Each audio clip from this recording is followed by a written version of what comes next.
Welcome to Podcast for Fun. This is the show where we dive into the passion, the process, and the journeys of creative storytellers as they bring their stories to life. I'm your host, Sophia, and today we are joined by a talented writer, Becca Lee Gardner. Thank you so much for being here, Becca. Thank you so much for having me. I'm delighted. So, let's start with you telling us a little bit about yourself and your work. Yes, so like you said, my name is Becca Lee Gardner, and I write sci-fi and fantasy for all ages. That wasn't exactly intentional. Like I started writing for adults and had so much fun writing things that were a little bit horror tinged with fantasy and sci-fi. I Yeah. love to scare adults. But I told a bedtime story to my kids during the pandemic, and it turned into a middle grade fantasy book called Min the Mighty. And that bedtime story sort of changed my whole perspective. I decided that I actually also like to be ridiculous and fun and with kids in middle grade and to provide kids with big adventures, bite-sized big adventures. And so Yeah. now I'm kind of doing both. I play with, scaring adults in some of my fiction, and I also play with giving these bite-sized epics to kids. And so that's what I do. I've written comics and screenplays before, but right now I'm full-time novelist and mom, and I just really have enjoyed this journey. Oh my God, that's so cute that your bedtime story turned into a huge project. That's crazy. Right. Yeah, yeah, it is. It so is. What was that bedtime story that you told your kids? So, I remember the moment pretty clearly because I don't know where you were during the pandemic, but like that, it was just everyone's stress levels was, we're dialed up to 10, right? It was one of those nights where I was like so I'd done like online schooling with my kids. My husband was at home doing online work and like trying to keep everyone quiet for like everything, right? And I was so fragged out, like I couldn't even read my kids a bedtime story. I was just like, I gotta go and stare at a wall for a minute. Like I was just so tired. And I remember I walked into my boys' room and they had a bunk bed and I just sort of leaned against the bunk bed and I was just like, I can't read a book tonight, guys. Can I just tell you a story? And like, Yeah. yeah, yeah, yeah. And so I got three kids, two boys and the youngest is my daughter. And I started telling the story about a really fierce, powerful, tiny dragon, which was based off of my daughter, who is, the youngest and has two big brothers and has always kind of been, wait up, guys, and like trying to fight to keep up. And so I told a story about this tiny little dragon who could transform and was like saving people and saving dragons. And I was like, well, this is kind of fun. So I told the story and I could hear my youngest, like, get out of her bed and cross the hall and like listen in. And I was like, well, this is not actually getting anyone to fall asleep, but it was fun. And it sort of relieved some tension and helped give like light to this moment. And then they went to bed.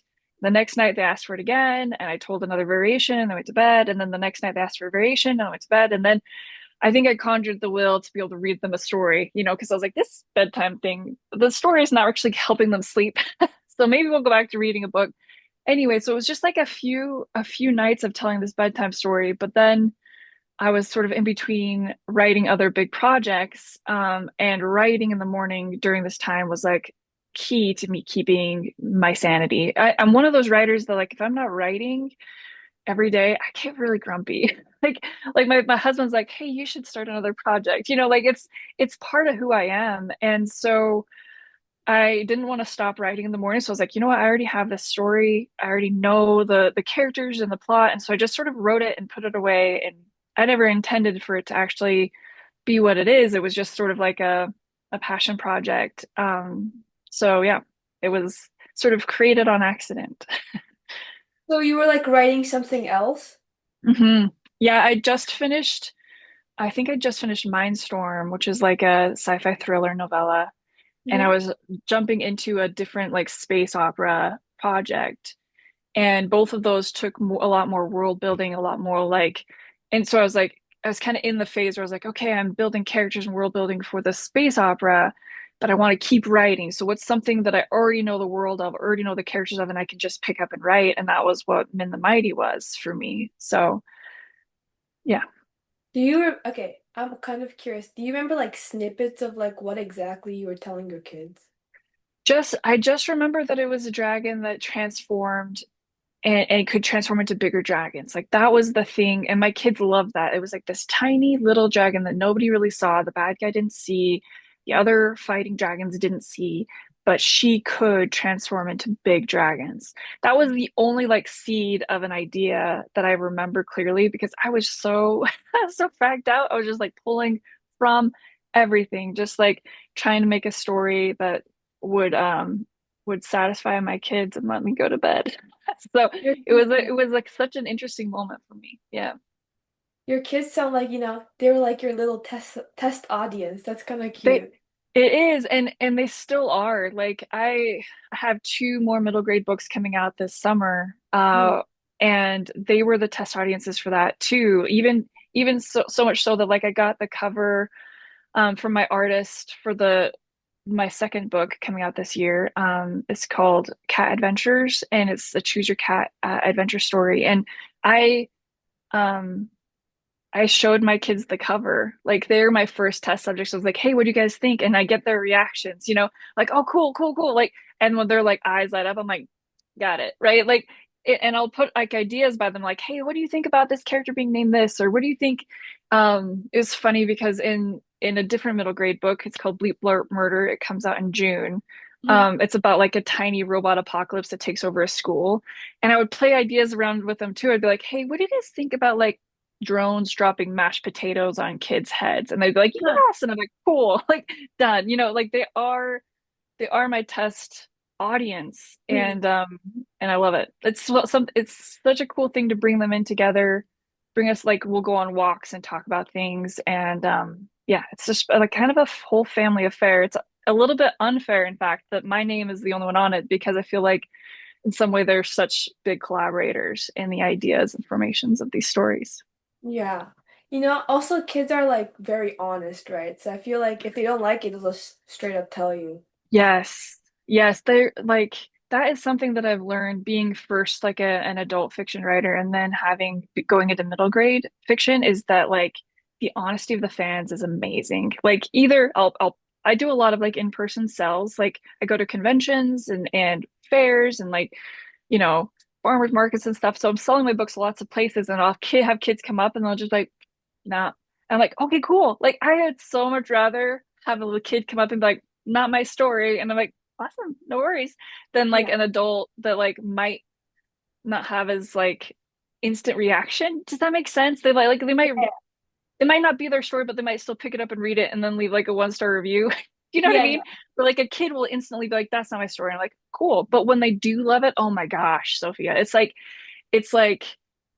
it's wild. Like it's weird. I have kids in my neighborhood who just went crazy for men and people have parents emailing me sometimes with like their kids' reactions and they'll be like, "Man, I love this more than like, Harry Potter or like, do you know what I mean? Because when you're a Yeah. kid, everything is of a level, right? Like if this is the first dragon story you've read, like, oh my gosh, it's like right there with everything else, which is Yeah. mind-blowing for me as an author because I'm like, oh, that's crazy. But for kids, they're so honest with their feedback, either negative or positive, and it's just like full heart. Like it's fully in love or fully like not my thing. And I just adore that honesty. That's so nice. Oh my God, that sounds so adorable. Do Yeah, you feel, you said you started with adults first, right? You were like targeting yeah, adults. Do you feel like your kids inspired you to write for all ages? absolutely. Yeah, absolutely. And I feel like it's been such a freeing journey for me because I think that I always wanted to do kids fiction. I am a very like silly person. I Mm. mean, I might not look so silly. Maybe I do right now, but like I am like a giant toddler. Like Disneyland's my favorite place in the whole world. You know what I mean? And like I'm the adult that's like skipping down the path at Disneyland. Like I am just like a giant kid. I like dad jokes. I I like cartoons. Like I'm just there's always been a part of me that was like that. But I feel like for a long time I felt I mean that if I wrote for kids, if I wrote these stories, if I explored the side of myself, I wouldn't be taken seriously. Mm. And so like that kind of held me back in a lot of ways. But then, I love that on accident that became not a problem. Like it unleashed this part of me. It was like, oh yeah, actually I love being silly and ridiculous, and I love giving adventures to kids. Like because as a parent, Yeah. I have to search for books that my kids will like. It's so hard to find books that will pull in different readers and different personalities. And so I remember having the struggle with my oldest where I was like, he was not interested in like day-to-day kind of stories. He Mhm. wanted big adventures. And that also sparked my career where I was like, you know what? Like we need big adventures for kids. Like I don't believe in talking down to kids. I believe giving like age appropriate sort of, like violence and that kind of thing. But like they want adventure. Like their lives are just as scary and high stakes as ours are, you know? It's Mhm. just perspective, you know? So for my daughter who's 9, like her coming home with like, this kid, she'll come home and be like, this kid betrayed me, and for her it was big, but when she's telling the story, it's like, they didn't play with her at lunch recess. But for her, that's a big betrayal, right? And we can't like minimize this. Like they want stories that have betrayal. They want stories that have big stakes because for them, that's what their lives are, right? And so I don't believe in talking down to that. I believe in like exploring that and then giving them dragons and adventure and heroes so that they can see their way through these moments, you know? And I feel like as a kid, my memories when I was a child is like super heightened because everything is like the first time for me, right? Right. Yeah. Like Yeah. everything is shocking and memorable. It's true. It's true. I mean, one of my favorite books that I read when I was young was the Young Jedi Knights series by Rebecca Moesta and Kevin J. Anderson. So I'm a massive Star Wars fan. So reading and writing Star Wars was like, I like wrote Star Wars fan fiction. Like I was like, Oh my God. big. I read almost every single book that they'd published at that time. But Mhm. that like those books, there was this moment, spoiler alert, where one of the characters, they're like these teenagers that are training to be Jedi, and there's like a lightsaber accident where one of the training lightsabers like malfunctions, or one of their lightsabers malfunctions, and a girl gets her arm cut off. And it was my favorite character. And I Mhm. remember like I was at my mom and dad owned this craft store, and I was like reading in this quiet room in the craft store, and I got to that chapter, and I just like walked up to the cash register where my mom was and was just sobbing. And I was just like, Mom, like I could barely get these words out, like, Mom, this character, she lost her arm, and she like, like to my mom's credit, she like paused work, which is crazy, and like took me aside and just like read with me like the next couple of chapters so that she's like, she's gonna be okay. Let's just keep reading. And sure enough, like my favorite character was she was okay, and she found a way to like be badass and still have this like, this anyway, that's like only one arm and whatever. And it was like it was so powerful for me. Like I still am like, oh my gosh, that moment. Because we were kids, right? Like I was a kid and that was the first time I'd so closely identified with a character and then had something terrible happen to the one that I loved the most. And it's true that like this honesty, this like potency of emotions is so powerful. Like it's it's amazing. And I'm so humbled by the opportunity I have to write for kids. Like it is a humbling moment for me, and I don't take it lightly. I'm like, this is like pure innocent magical imagination that I am collaborating with when I write stories for them. And I like it's such an honor. Like I know it sounds strange, but like it's such an No. honor to be able to collaborate with these beautiful little souls. Mhm. And I love when stories can actually like make me cry. I'm like a little bit jealous of your younger self. I'm like, you know what? I want to cry if my favorite character like got injured or something like that. And I never, Right, yeah, I just don't remember like specific moment. Just remember having like being super anxious, like watching yeah. like character fight or something. Because I know now as an adult, it's a bit ruined, right? Because you kind of know like, oh, these characters will survive. But when you're like 6 years old, you have no idea if they're gonna survive. Right, right. You don't see it coming, right? Because you don't have the story experience. It is harder as an adult, especially as a storyteller. I sort of ruin movies for my husband all the time because I'm like, well, that character's gonna die, or you know what I mean? Because you kind of like see the setup because you're a Yeah. storyteller.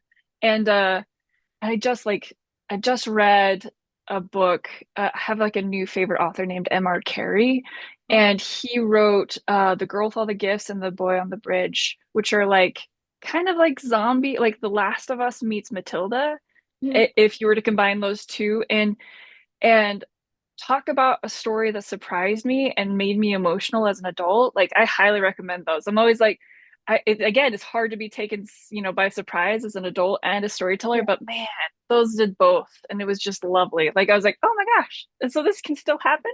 Like I can still be surprised and emotional with the book. Anyway, I loved Wait, those. what surprised you in those books?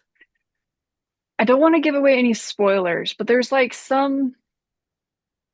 the second book. So it's like The Girl with All the Gifts is the first book. Mhm. The Boy on the Bridge is the second, but The Boy on the Bridge chronologically happens before the first book. Like a But the prologue. end of that, so like storytelling wise, that's interesting, right? And you Yeah. think because it's set earlier, you know how it's going to end, Yeah. but you don't. Like you so don't. And so like I usually can guess the end of books. I'm always like, and that's good because if I can guess it, then usually like okay, they pulled it off or they didn't pull it off or whatever. I did not guess the end of this book, like not even a little bit. And I was like, okay, like, and I don't want to give away specifics, but I was like, man, it's probably the most satisfying end to a duology I have ever read. And I was like, just straight up so impressed, so impressed. So I'm kind of in this reading renaissance right now where I'm like, I'm trying, my personal goal is to read more than I check social media every day, which is hard. It's because like I found myself like reading more posts online than reading fiction. And I was like, you know what? Like this isn't really helping my soul. Like it's a lot. And so I'm like, yeah, anyway, I'm just loving reading right now. I'm reading some middle grade stuff, I'm reading some adult stuff, and just really enjoying getting back into story, which is wild to hear from an author who's writing stories all the time, but you have to like make space for it. There's so many pieces to being an author. There's like answering emails and editing and crafting, like and all of the stuff that you have to really make space to read. And I'm just really loving that right now. Speaking of like aspects of being an author, which aspect do you find the most difficult? Whew, I think, I mean, writing is hard. Like it, anyway, anyone who tells you otherwise is selling you something, Yeah. right? Like to borrow from Princess Bride, it's hard. I think momentum is the hardest part though. Whatever I'm doing, it's about building momentum. So, um, I make these little tricks for myself to get myself into momentum. So like for writing, every day, like I said, I need to write every day, but that doesn't mean that it's easy for me. I always struggle to get it started. So I make little tricks for myself where like I'll write a little bit in the morning before I go on a walk. Or another thing that I do is I write for 20 minutes and give myself a 10-minute break. And for some reason, that's magic number for me. Like I am like 20 minutes. Like I can do anything for 20 minutes. Like I can run for 20 minutes. I can do lots of hard things. Like I can sit down for 20 minutes and write. And then the 10-minute break, I can do anything. I can go get a snack. I can sit in the sunshine. I can lay on the floor and watch Netflix, whatever I want to do and that kind of gives my brain, it's like a little, carrot at the end of this, the stick where I'm like, okay, 20 minutes. And by the time I've done one or two of those little sessions, I have the momentum I need.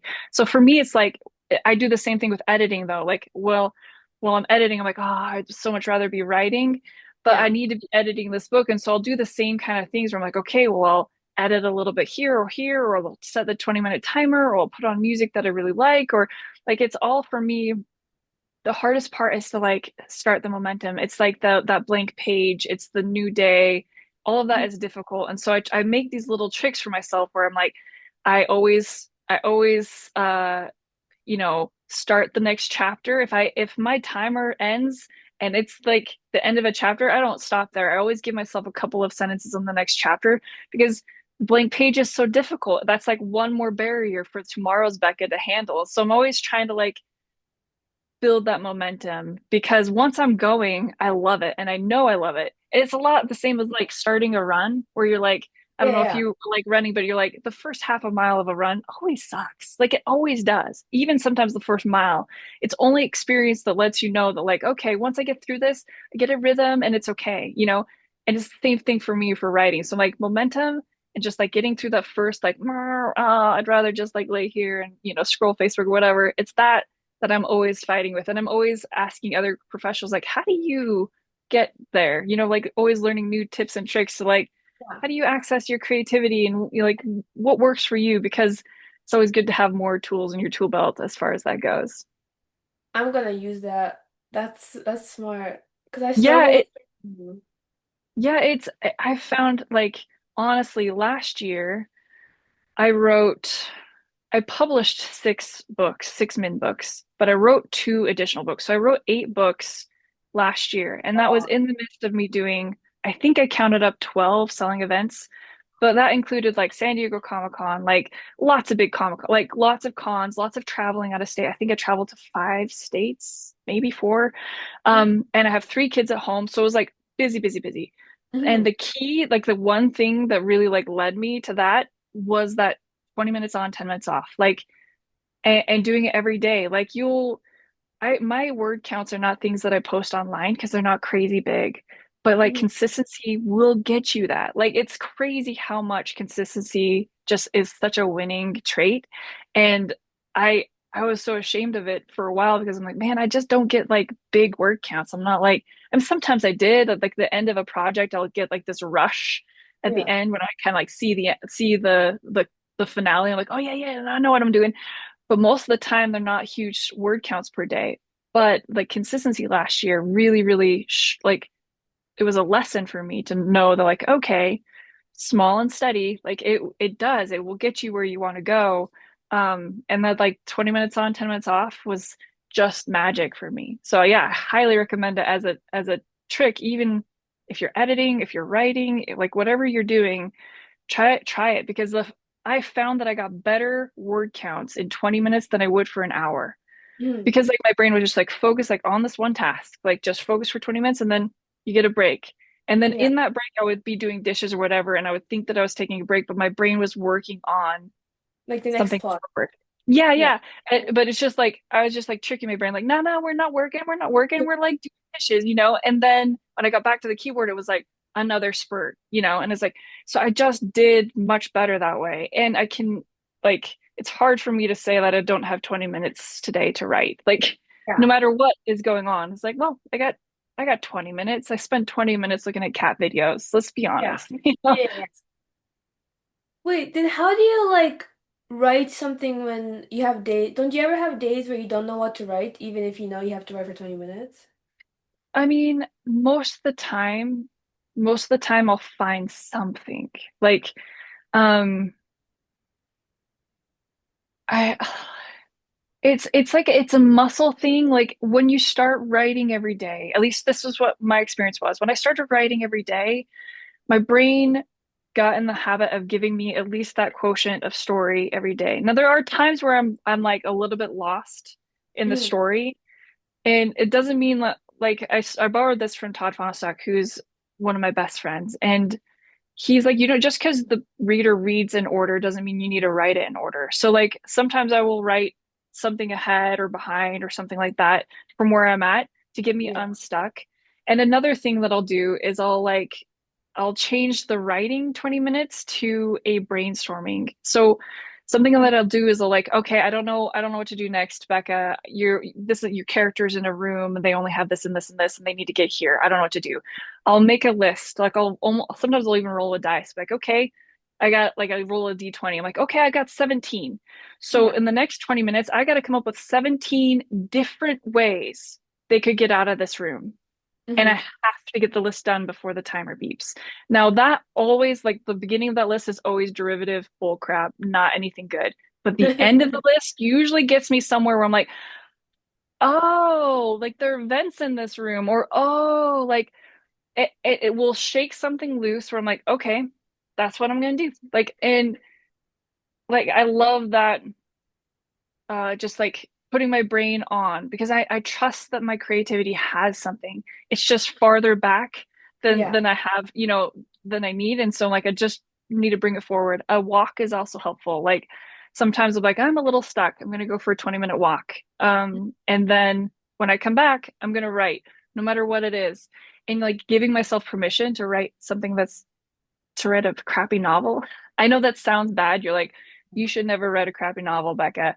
but you got to give yourself permission to write a crappy novel because you got to get it out. Like you have to like kind of like release that log jam, you know? And most likely it won't be crappy. Most likely maybe this moment won't be the best, but you'll be able to get it through. And you can't edit something that's not all there. And Yeah. so like just giving yourself permission, like this feels crappy, but I gotta write it anyway.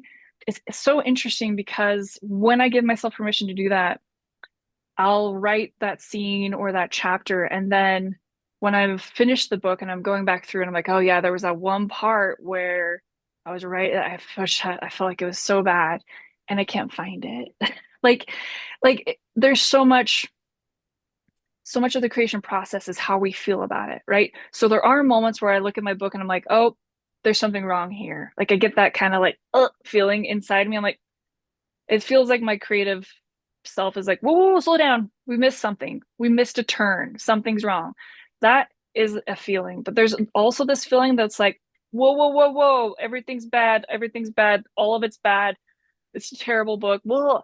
And that feeling is usually, it comes to me usually when I'm like 3/4 of the way through the book. Every single time I write a book, it doesn't matter what book it is. It doesn't matter what is happening at the 3/4 mark. That's just my emotional kind of process while I'm creating it. And it's not actually attached to how good that moment is. It just is attached to how I feel about the creation process. Does that make any sense? So it's like, Yeah. so you have to write and finish enough projects that you understand what your emotional kind of ups and downs are about your creative process and be able to separate that from the actual story. So like you have to have enough experience where you're like, well, I know that this means that the book needs something, or I know that this means that I'm at the same part of the book where I always struggle. Like, so you Yes. kind of have that like experience that helps you discern the two because they can look almost identical. It's like a, like a camouflaged animal, or it's like it's a leaf bug. Is it a leaf or is it a leaf bug? Like you have to kind of have experience with both to know. And that was really something cool that I learned last year as I wrote 6 more of the Min books and finished that series was like those middle grade books, man, I could write them in a month. And so it was funny. It took me like 3 books in a row, 3 or 4 months in a row before my husband was like, yeah, you think everything sucks, but you thought everything sucked like this time last month and the last book you wrote, so it's like, oh, back to back to back. I figured out, I was like, oh yeah, this is part of the process. It's how I relate to it, not necessarily how bad it is. You have to trust the reader. There's Hmm. this like interesting part about writing where I feel like you're looking at the inside of a tapestry. You're looking at the wrong side, right? Where you see all the threads and the knots and the color changes and all that. And you Yeah. only briefly get a glimpse of the front side where it's so beautiful and seamless and you see the whole scene of it, right? And and you need readers to be able to look at that front side. Yeah. By yourself, you will only ever see the back side with all of the tangles and the knots and the color changes, right? And so you have to learn to trust readers. You have to learn to trust their eyes because you don't know your own magic. Like you won't know it. They'll see it, but you won't Yeah. know it. You'll only see the other side. And so getting to the point where I'm like, okay, when I've written a book and then I go do my editing pass, and my editing pass, I focus on completeness. Like, think of perfection as being whole, not being so great that everybody will love you and give you awards. Like, that's Yeah. not what I focus on. I focus on it being whole. So when I'm editing, I'm like, is the whole story here? Have I put all of the pieces that need to be here in here? And then I give it to readers. Like, Mhm. it's terrifying, but I give it to readers, and then I see what they say, right? Are they responding in the ways that I wanted them to, or is it confusing or whatever? And then I make adjustments, but I have to kind of trust their vision of it because my vision is inherently incomplete. So would you say you were writing for your audience more or for yourself? Well, that's interesting because it has to be kind of both. Um, I One of my favorite bits of writing advice that I got from my mentor and friend, Doug Wagner, was like, write the book that if you saw it at a bookstore and you didn't have any money, you would like go into your car and scrounge for like dimes and quarters and whatever you could find in the seats to buy that book. Mhm. Write that book. And I love that advice. Like, write the book that like is so 1000% you that like it screams you, That is what I want to do for the rest of my life. That like that's what I want to do is I want to write those books. That's what I want to write. So I think you should always be writing that book Mhm. personally if you want to be a creative like me. Some people want to be different creatives and that's awesome. Good for them. There's always so many paths to this, but for me, I always want to write that kind of book. And so yeah, that's inherently me, right? That's putting me on the page. One of the books that I'm editing right now, Mhm. is called The Organization of Lost Soul Detectives, or OLD, and it's basically like senior citizen Ghostbusters. And it's like the wildest book. I don't know, like it's so Becca though. It's like 1,000% Becca. I've been an old person for a very long time. Like I just like have kind of an old soul, and I think that it's like funny and sad and serious and not serious at all at once, right?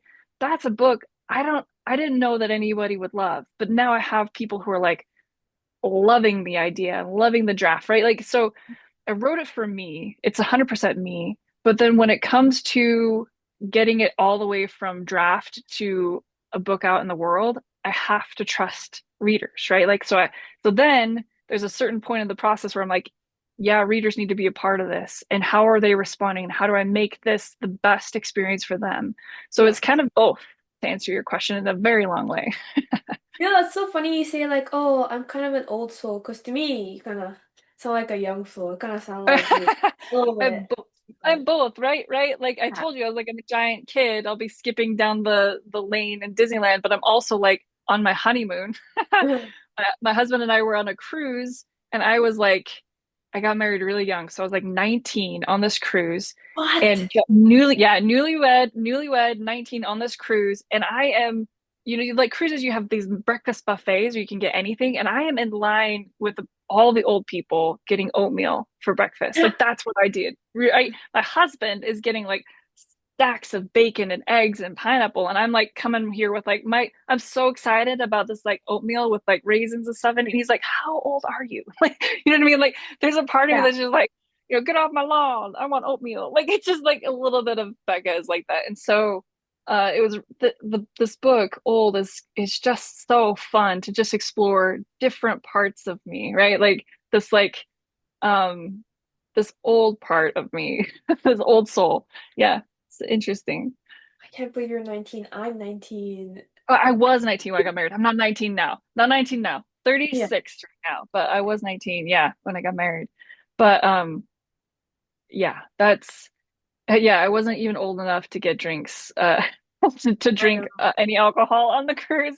No, they were like, "Oh, hey, um she's too young to be around here." So yeah, it was a wild experience. But yeah, one of my favorite, I do love that as a creative, you get to like you just get to discover parts of yourself, right? So like middle grade, I get to play in the world of dragons or these younger parts of me. And then with old, I get to play in senior citizen Becca, and like what is that like? And like, tapping into experiences I've had with my grandparents, my husband's grandparents, and just like I I feel like all my friends are older than me too. You can be my friend, even though you're younger than me. Let's be friends. But like That's so I fun. have I've always like related to both of these groups, I just love that story allows us these spaces where we can explore those parts of us and put them out in the world and be honest about it. Like I probably butcher this quote, but like Yeah. the quote from Stephen King, he says, write whatever you want to write, just make it honest. Yeah. And I love that, right? Like just be honest. Like write for kids, write for adults, write for young adults, write whatever you want to write comics, screenplays, whatever, but be honest. Like put an honest part of you out there in the world. And like, and that's the terrifying part. We talked a little bit before the podcast. Like it's terrifying to put that part of you out in the world, Yeah. because there's no such thing as a perfect story. Like anybody who says that is selling you something. Like there's no perfect story. What I think is perfect won't hit you the same way because we're all individual, and it's like this like story is this interesting collaboration between minds. Like I was talking to a friend of mine who described like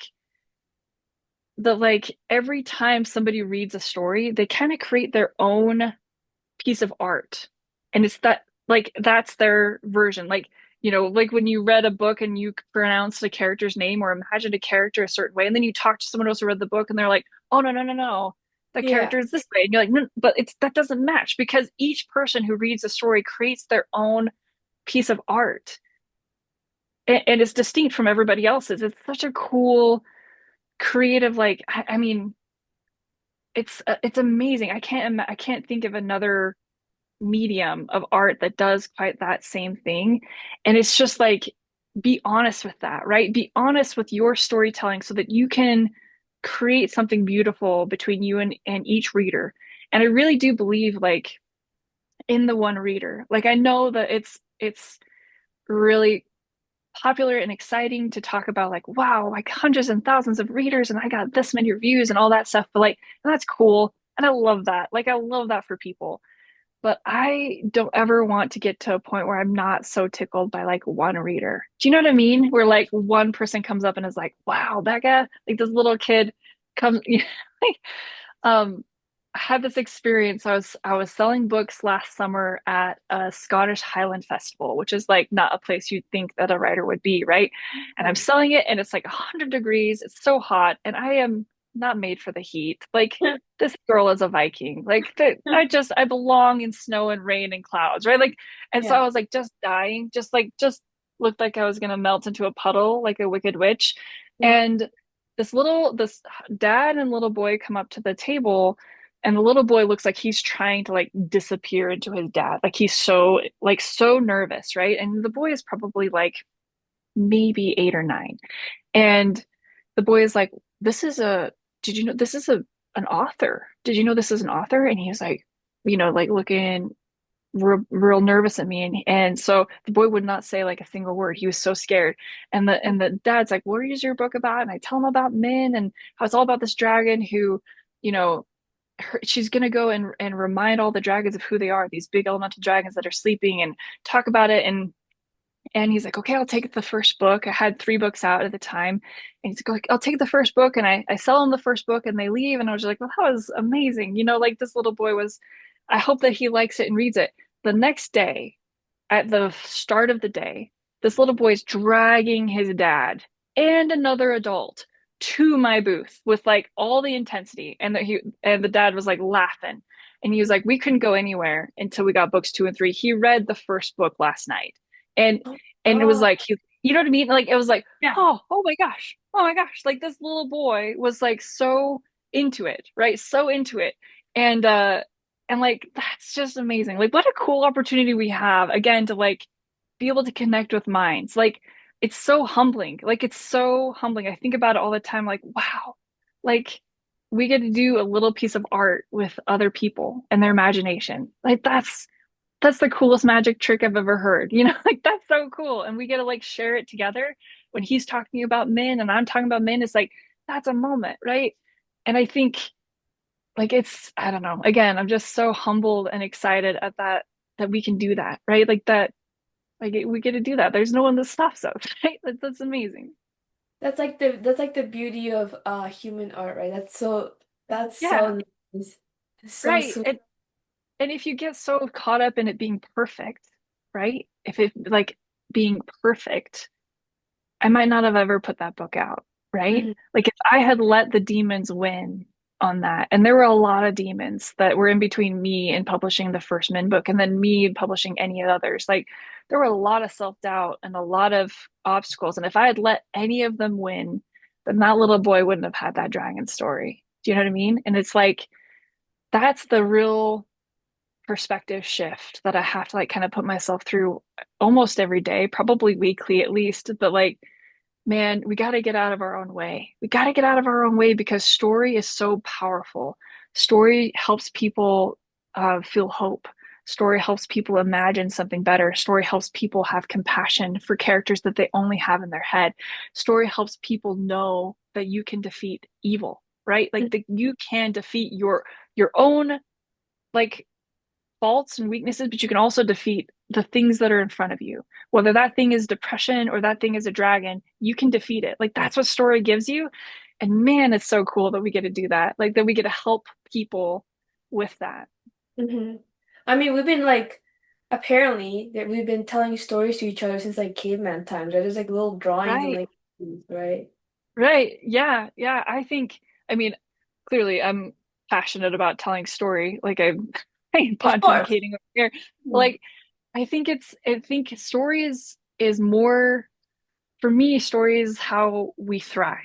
There is survive.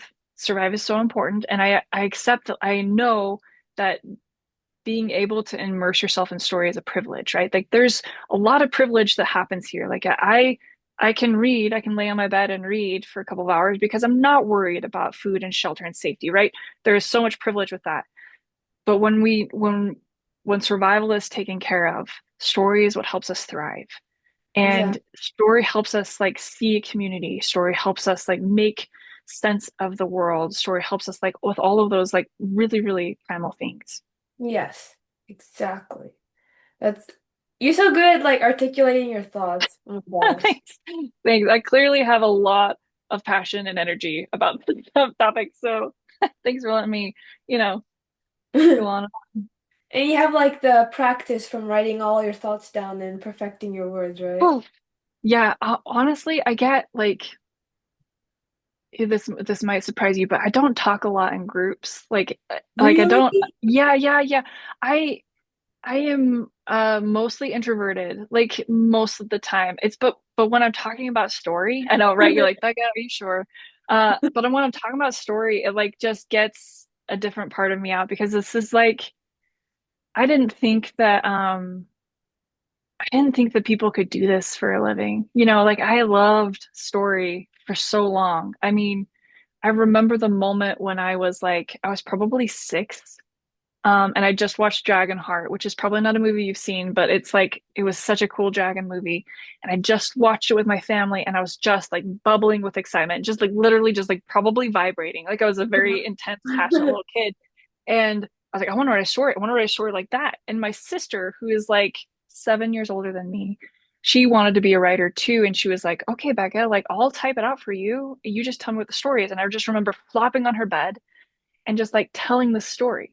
And I know it was just garbage, right? It was just like derivative, like barely changed Dragonheart, whatever. But like that moment of being able to tell story and like that like somebody could do this, like no one's stopping me. Like there was no like, degree I had to get or like secret password I had to say in order to tell story.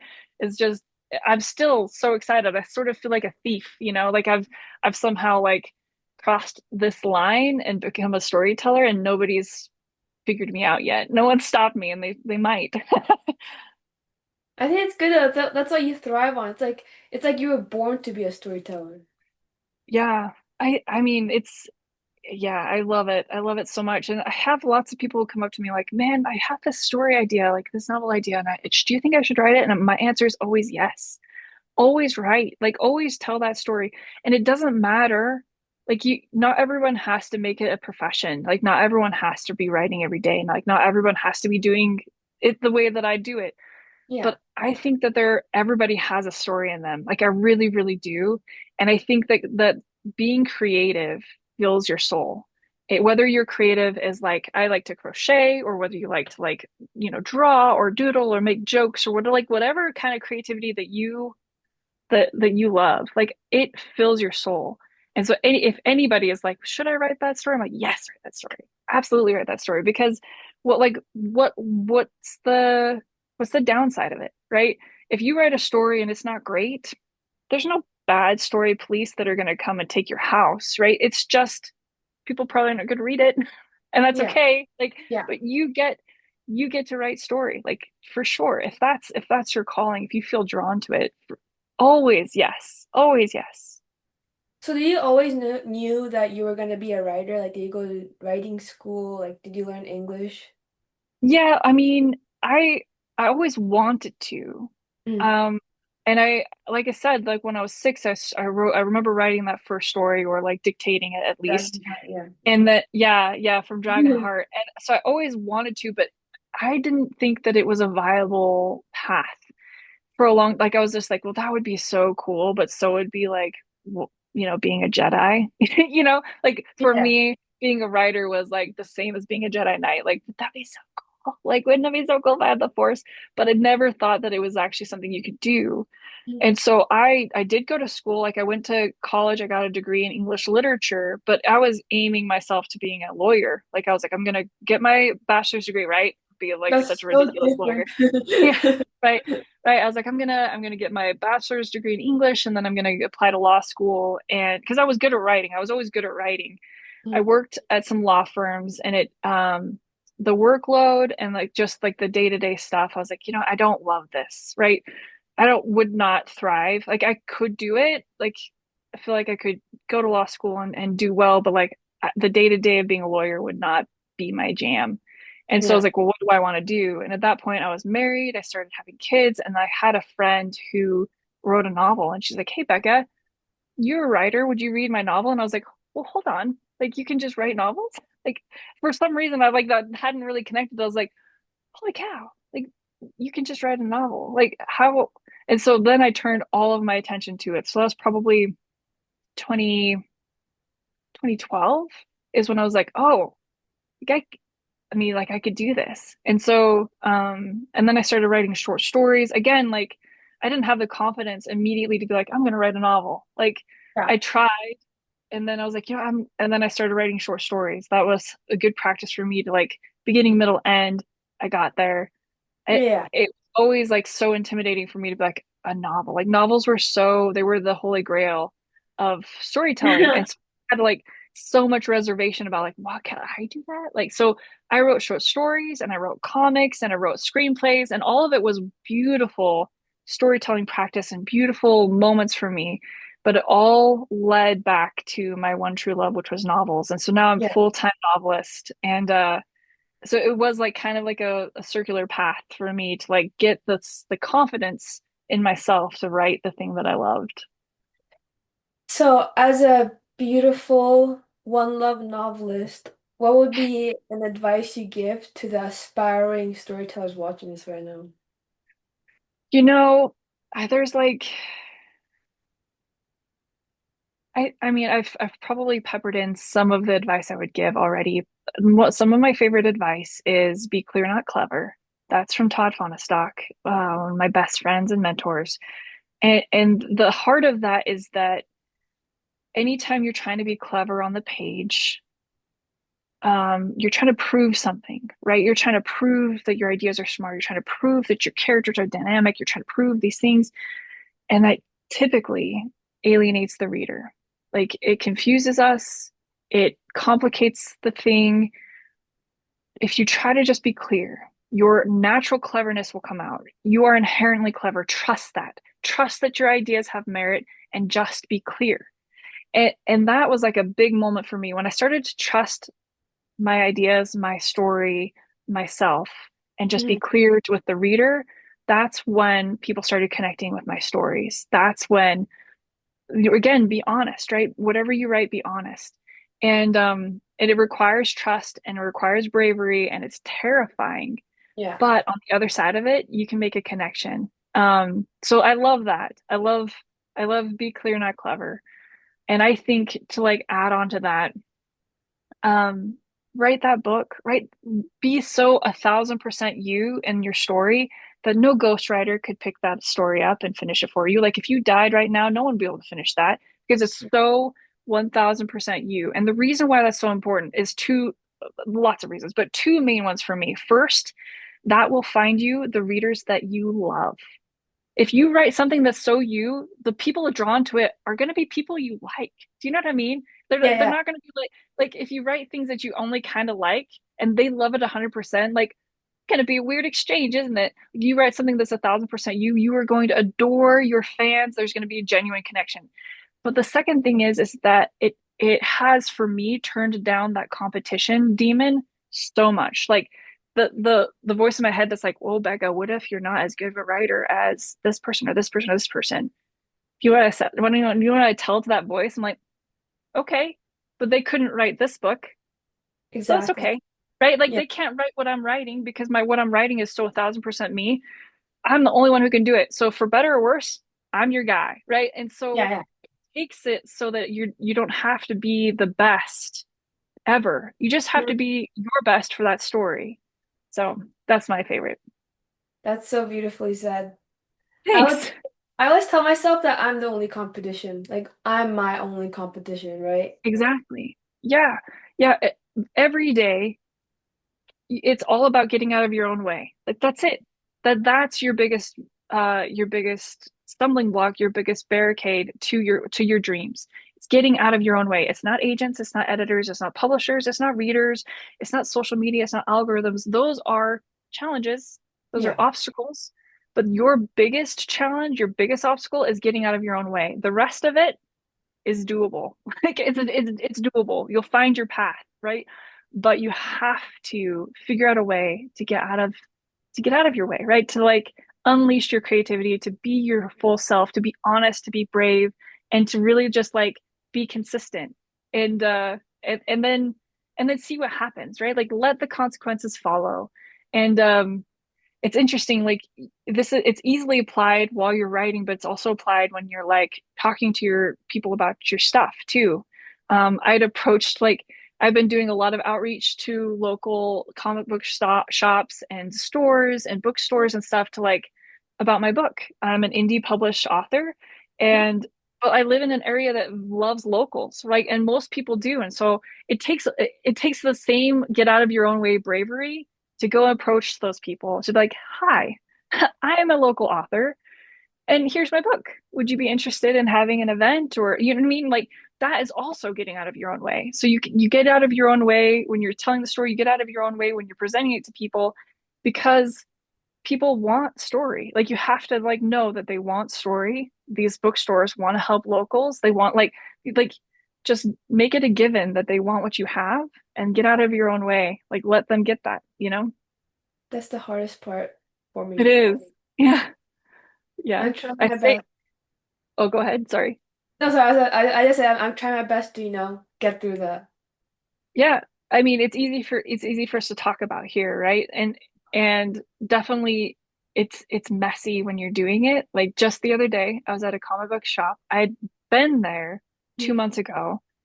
I talked to the owner, and the owner was like, "Yeah, yeah, I'm so into this book, and I would love to support locals."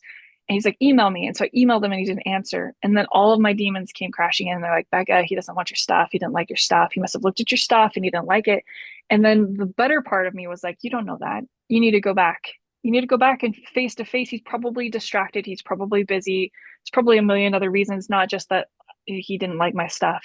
And so I like forced myself to go back to the store with us clutching all seven min books, and I was just like, all right, let's just pretend. Let's just pretend right now that I don't have any imposter syndrome. Like I'm gonna pretend that I'm confident. I'm gonna pretend. And I went and I talked to him. I was like, hey, I'm the author. We talked. He's like, oh yeah, yeah, cool. Can I look at him? And like, and it was so hard. It was like I left the store and my son, who's my oldest, who's like 14, he was like, "Are you okay, mom?" And I was like, just taking big breaths, you know, like it can be messy and that's Mhm. okay. Like it's okay. But we're talking about it right now and it seems so easy, but in the moment, it's okay for it to be big. Just do it anyway. You know, like do it anyway. Yeah, that's so inspiring. I'm gonna try to do that maybe. Yeah, When I yeah, feel of course. though, of Yeah, course. absolutely. You know what? Like your webtoon, like we talked about this before, but like there are opportunities everywhere. And I love to go back to like advice I would give is like be unconventional.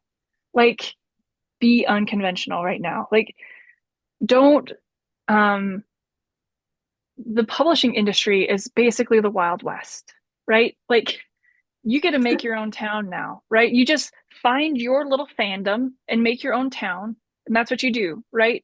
Like it's not there are no rules. That like you can access your readers anywhere. So they're like the gatekeepers are are not the end all be all anymore. And so be unconventional. Like you can, you know, hey, I'm making up flyers right now and I'm gonna be like, okay, I'm gonna go to ice cream shops because that's where kids are in my neighborhood is this local ice cream shop. And I want like who's heard of an author having a poster at an ice cream shop? And I don't even know if it'll work. I still need to like make all these connections, but like be unconventional. Why not? Like why not go to that place and why not have your webtoon at a comic book store? Like why not have you could have QR codes, you could have bookmarks, you could have a million different ways for your stuff to get to people. Like, why not? Like, be unconventional. It doesn't any like anytime someone tries to give me a checklist of like, if you want to be like, Stephen King, you got to do blip, blip, blip, blip, blip. Yeah. This list, right? That list Yeah. doesn't, you cannot be just like Stephen King. Like, you can learn from people for sure. Like, study the people who have careers that are like you and learn from them, but just understand that you will never be able to recreate it ever. Learn the principles of it, try to understand like what could apply to you, but don't ever try to like step by step recreate someone else's success. It won't work. It just won't work. It will leave you really frustrated. It'll make you feel like you're not enough. It'll be like, oh my gosh, I did everything they told me to do and it didn't work. That's because it's not a recipe. It's an art, right? Mm. And so you have to like find your own way through. And as soon as somebody does something like they're like is like, successful for one person, that door kind of shuts. You're like, oh well, I mean, what if I did? Oh, that was their path. Like, find your way and be unconventional. Like, and I always like to be like, they can't take away your birthday. Like, what's going to happen if they say no? They can't take away your birthday. So just go ask, right? Go Yeah. ask. If you feel like, so compelled to like try something new, just go ask. Like, be professional, be kind, be courteous, but ask. Like, it's okay to ask. Anyway, That's I'm why I love. excited to see your comic book in cool places. So, uh, not just on your wall, which is also a cool place, but Yeah. So, Becca, where can our awesome listeners find your work? so BeccaLeeG.com is a great place. That is my website. I'm on Amazon. I'm in local bookstores if you're in the Utah Salt Lake area, so I'm there too. You can follow me on Instagram as well. That's at Becca Lee G. So BeccaleeG. Same on Facebook. I'm there too. But you can find me on Amazon, find me on my website, all that stuff. And I love interacting with creators. So, one of the things that I love about being an indie is just being around other creatives, being around comic book writers and comic book artists and everything, right? Like, this is, it can feel so lonely while you're doing this stuff, right? And you can be like, oh my gosh, I'm the only one doing this, but actually, we're a community. And so even if you're not like, so even if my writing is not your style or not your truth or not your thing, I would still love to be able to interact with you and be able to like build each other up because again, like we are a community. We are a community of creatives that are trying to put story and goodness out in the world. And I am so happy and humbled to be a part of that. So anyway, find me on those places. Yes, me too. That's also kind of why I started this podcast. It's such a cool way to connect with people. And I'm so grateful for it too, because now we get to meet. So Yeah. You love that. can click in the link in the description. Pretty sure I put it in there because Oh, great. I'm a member person. Well, that's a wrap for today's episode of Podcast for Fun. Thank you so much, Becca, for joining us and sharing your incredible insight. That was so fun to listen to and talk with you. Thank you so much for having me. Like you encourage the discussion and just like anyway, such a joy. Thank you so much. And to our listeners, thank you so much for tuning in. If you enjoyed this episode, don't forget to like, subscribe, and share it with fellow storytelling enthusiasts. And if you have any questions or topics you'd like me to explore, you can drop them in the comments or connect with me on any of my social medias at Podcast for Fun. Until next time, keep creating, keep dreaming, and we'll see you on the next episode of Podcast for Fun.